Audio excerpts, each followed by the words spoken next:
Bien, vamos ahora con otros temas, uno de nuestros temas del día, y es que fueron liberados los militares que son investigados por presuntamente haber sustraído municiones del ejército que luego fueron vendidas a extorsionadores y que le causaron la muerte al suboficial Adolfo Castellano en Villa El Salvador.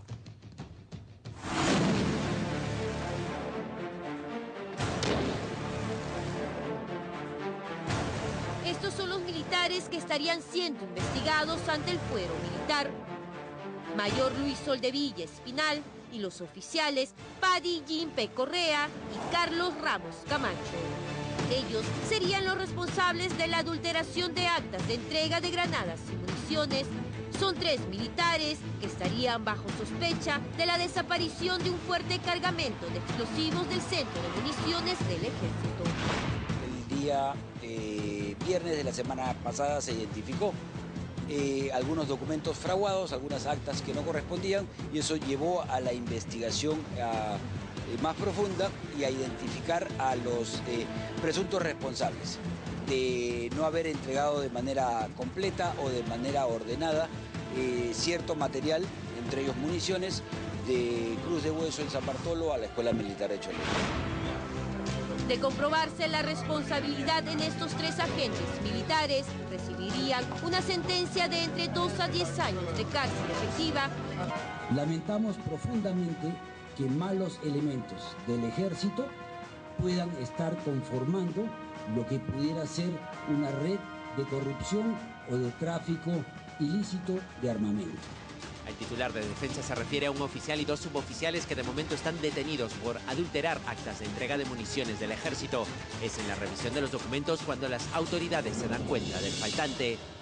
No solo se trata de granadas, el término municiones es más general y eso preocupa. Los detenidos han sido entregados a la Policía Nacional. Además de los 3, hay otros 5 militares involucrados en calidad de testigos.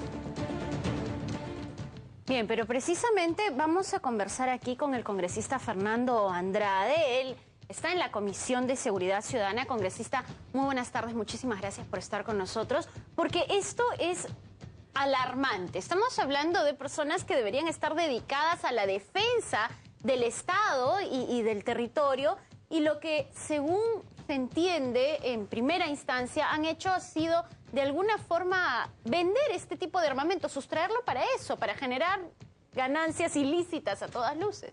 Sí, Stephanie Fiorella, encantado. Realmente es lamentable que esto lo estemos pasando por televisión.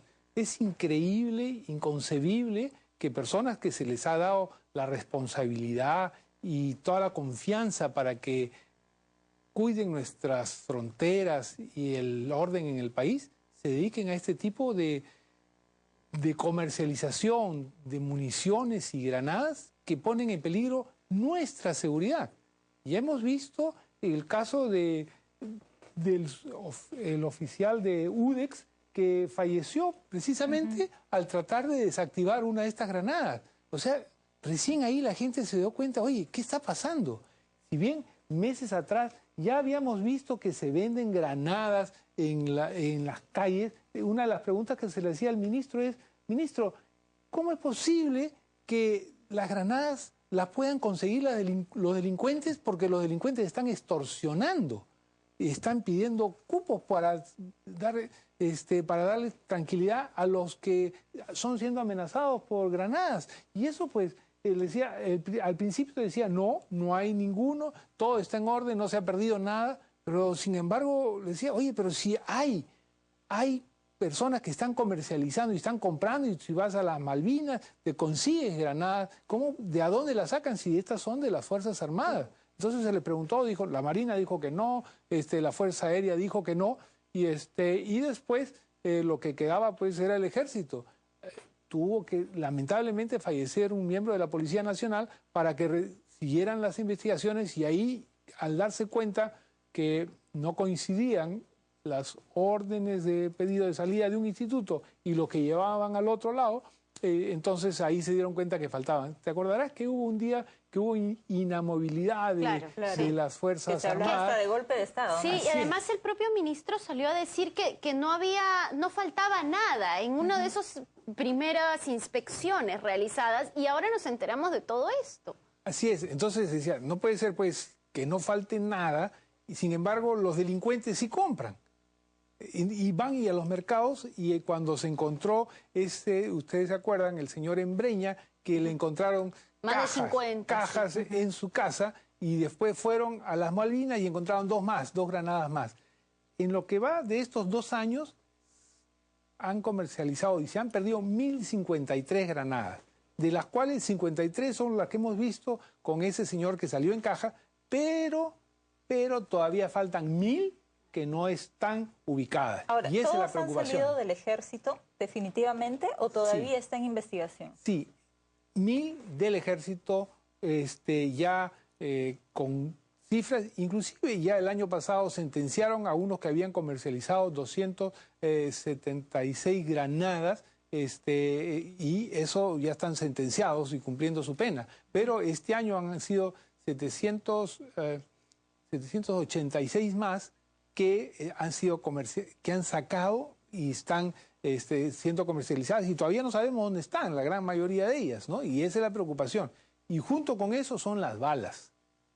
Balas en número de 100.000. Si ustedes ven aquí, este tipo de balas son las que estamos buscando. Y digo buscando porque para mí es una preocupación que hayan 100.000 de este tipo de balas y que esas sirven para las pistolas. Pero no han salido de la policía, solo del ejército. Han salido del ejército. Estos son los mismos delincuentes que se robaron las granadas, también se robaban las balas. Y aunque le parezca mentira, en la maletera de su carro, ¿no? Entraban, claro, como cargaban, si se llevaran un uniforme que les faltaba, que tenían en... Como que vas al mercado y metes tus verduras, igualito se llevaban y salían Ahora, como si Pedro se por ha su casa. identificado, congresista, en la pirámide organizacional del ejército que el responsable es, digamos, inclusive el jefe de la unidad y sobre él su jefe también, y también los técnicos y suboficiales, ¿por qué permanecen en libertad?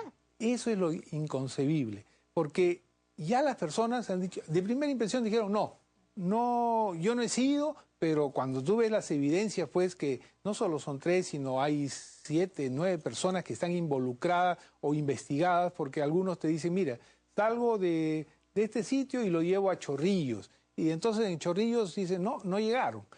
O le dijeron, oye, fírmame los papeles, no te preocupes, yo después arreglo. Entonces algunos dijeron, no, yo no me meto, yo no quiero firmar. Entonces ahí con eso te das cuenta pues que ya habían algunos que sabían, pero se quedaron callados, ¿no? Claro. Entonces esos estaban en investigación también. Y lo importante de todo esto es que lo mismo que tú has dicho, ¿por qué no hay detenidos? Porque cuando los han agarrado ya las cabezas, dicen, sí, efectivamente fue así, o el otro dijo, él me dijo que yo haga esto y yo lo hice, ¿no? Entonces ya hay otro cómplice, o sea, cómplices son banda ya. Y sobre esto, pues, no tenemos más, ¿no? No tenemos más. ¿Por qué? Porque la procuradora pidió que se les detenga preventivamente 24 horas, ¿no? 24 horas, pues, y ya fue, ¿no? O sea, no pasa nada. En vez de haberse quedado detenidos ya mientras dure esta investigación, porque pueden tener hasta 20 años de cárcel, cosa que estamos viendo y estamos siguiendo el caso, porque esto ha pasado ya a la Fiscalía, lo tiene, y la fiscal la semana pasada, cuando hemos estado investigando por qué no los detuvo, porque si bien la procuradora se equivocó, la fiscal los pudo detener de oficio ella misma, esa papa caliente se la ha pasado a otra fiscalía, ¿no? Y entonces ahora estamos en otra fiscalía con la fiscal Nina Quispe, que es la encargada y que tiene que decir, a ver, si procede o no procede la detención. Entonces, eso pues... Claro, pero en todo caso, esta primera fiscal, María Silvera, ¿qué adujo para dejarlos libres?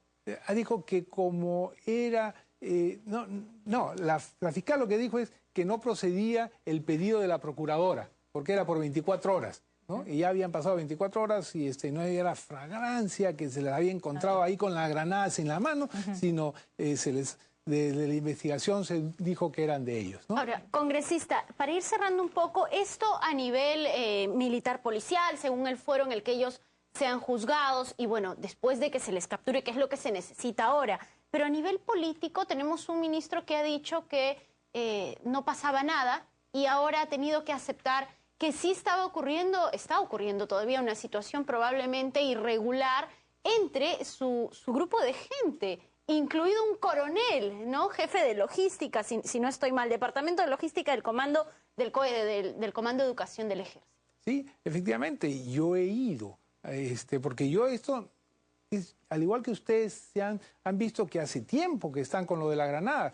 Apareció unas granadas en las pollerías en San Juan del Lurigancho, apareció granadas en Tarata, en Miraflores, aparecieron granadas en colegios, en las puertas de iglesias. En el circo también. En el circo de la paisana Jacinta fue otra de las granadas de este paquete del ejército. Entonces dice, oye, ¿de a dónde salen? Pues no puede decir que no hay, ¿no? Alguien de algún sitio están saliendo. En el primer momento negaron y lo primero que me dijeron fue que habían 276. ¿Por qué? Porque cuando fue el jefe de la justicia militar policial al Congreso, le pregunté, oye, ¿ustedes tienen sentenciados por caso de granadas? Y me dijo, sí, nosotros tenemos sentenciados. Y ya el ministro había negado, pero jalando la lengua por otro lado, nos dijo que sí tenían. Entonces, sentenciado. Entonces, ahí ya me invitaron al Pentagonito y me enseñaron pues qué tipo de granadas son, unas que se lanzan con lanzagranadas, propiamente dicho, y de eso se vio pues que ya había, pero este año, en marzo y hasta julio, han seguido robando, ¿no? Y eso aumentaba la cuenta, y es lo que hemos visto pues el problema con que tenía las cajas de las granadas, y ahora pues la benevolencia, por decirlo de alguna forma, de la fiscal que los deja libres, ¿no? Ha pasado a otra fiscal, esperemos pues que esta fiscal sí actúe con diligencia, porque también tienen sus meses, ¿no?, para ejecutar sus determinaciones, y de esa forma pues estén en el sitio que le corresponde a estos delincuentes, ¿no? Claro que sí. Bien, congresista, muchísimas gracias. Muchas gracias. Todo lo que nos ha narrado implica que no se le ha puesto coto a una situación que ya se sabía que existía y que de alguna forma tenía que atacarse, pues la sartén por el mango, y determinar quién era el culpable y de una vez acabar con él. Bueno, y todavía hay mucho por hacer. Todavía no ha acabado esta situación, así que vamos a estar muy atentos.